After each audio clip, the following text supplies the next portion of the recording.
നിങ്ങൾ തന്നെ കണ്ടു ഞാൻ വൈപ്പ് ഓഫ് ചെയ്തിട്ടും ഇത്രയേ പോകുന്നുള്ളൂ ആ ഒരു സ്റ്റെയിൻ. ഹലോ, ഇപ്പൊ തകർത്ത് വൈറലാവുന്ന മാൾസിന്റെ ലിപ് ഡ്രിപ്പ് ട്രൈ ചെയ്താൽ ലിപ് സ്റ്റെയിൻ ആണ്.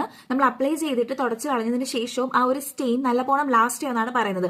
അപ്പൊ നമുക്ക് ഫസ്റ്റ് ഷെയ്ഡ് ട്രൈ ഔട്ട് ചെയ്തു. നമ്മൾ നോക്കുന്ന ഷെയ്ഡ് 06 ചോക്കോ ഡ്രിപ്പ് എന്ന് പറയുന്ന ഈ ഒരു ഷെയ്ഡാണ്. അപ്ലൈ ചെയ്യുമ്പോൾ നമുക്ക് ഇങ്ങനെയുള്ളൊരു ഷെയ്ഡാണ് കിട്ടുന്നത്. നമുക്കൊന്ന് ഡ്രൈ ആക്കാം, എന്നിട്ട് നമുക്ക് ജസ്റ്റ് വൈപ്പ് ഓഫ് ചെയ്തിട്ട് ഇതിന്റെ സ്റ്റെയിൻ എന്തുമാത്രം ലിപ്സിൽ ലാസ്റ്റ് ചെയ്യുന്നുണ്ട് എന്നുള്ളത് നോക്കിയിട്ട് വൈപ്പ് ഔട്ട് ചെയ്യാം.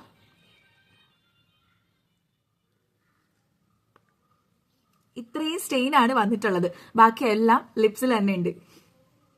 നല്ല ഭംഗിയില്ലേ, അടിപൊളി. ഇതെന്തായാലും പൊളിച്ചിട്ടുണ്ട്, നല്ല ഓണം സ്റ്റെയിൻ നിൽക്കുന്നുണ്ട് വൈപ്പ് ഓഫ് ചെയ്തിട്ടും. ദാൻ ഇനി നമുക്ക് സെക്കൻഡ് ഷെയ്ഡ് ട്രൈ ഔട്ട് ചെയ്യാം. സെക്കൻഡ് ഷെയ്ഡ് അപ്ലൈ ചെയ്യാൻ വേണ്ടിയിട്ട് നമുക്ക് ആദ്യം ഈ സ്റ്റെയിൻ ഒന്ന് വൈപ്പ് ഓഫ് ചെയ്യണം. ഞാൻ കളർ ബാറിന്റെ ക്ലെൻസിങ് വാട്ടർ എടുത്തിട്ടുണ്ട്, അത് വെച്ചിട്ട് ഒന്ന് വൈപ്പ് ഓഫ് ചെയ്യാം.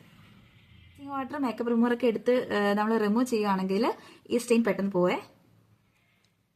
അപ്പൊ നമ്മൾ സെക്കൻഡ് ട്രൈ ഔട്ട് ചെയ്യാൻ പോകുന്നത് ഈ ഒരു 05 കാൻബറി ഡ്രിപ്പ് എന്ന് പറയുന്ന ഷെയ്ഡാണ്. ലിപ്സ് കുറച്ച് ഡ്രൈ ആയിരുന്നു, കുറച്ച് സ്റ്റെയിൻസ് ഒക്കെ ഇടയിലൊക്കെ കയറി ഇരിപ്പുണ്ട് നമ്മൾ ഫസ്റ്റ് അപ്ലൈ ചെയ്തതിന്റെ.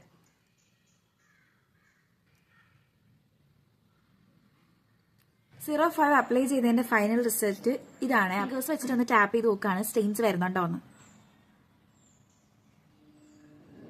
ഇല്ല കേട്ടോ, നിങ്ങൾ തന്നെ കണ്ടു ഞാൻ വൈപ്പ് ഓഫ് ചെയ്തിട്ടും ഇത്രയേ പോകുന്നുള്ളൂ ആ ഒരു സ്റ്റെയിൻ. നന്നായിട്ട് ലാസ്റ്റ് ചെയ്യുന്നുണ്ട്. അപ്പൊ ഈ ഒരു പ്രൊഡക്റ്റ് അടിപൊളിയല്ല. വൈപ്പ് ഓഫ് ചെയ്തിട്ടും ഇത്രയും സ്റ്റെയിനും എന്റെ ലിപ്സിൽ തന്നെ ഉണ്ട്. അപ്പൊ ഈ പ്രൊഡക്റ്റിനെ പറ്റി ഞാനിനി ഒന്നും പറയേണ്ട കാര്യമാണ്. അപ്പൊ ഓടിപ്പോയി വാങ്ങിച്ചോ. ലിങ്ക് വേണ്ടവര് ജസ്റ്റ് ലിങ്ക് ഒന്ന് കമന്റ് ചെയ്താൽ മതി, ഞാൻ നിങ്ങൾക്ക് DM ആയിട്ട് അയച്ചു തരാം കേട്ടോ. അപ്പൊ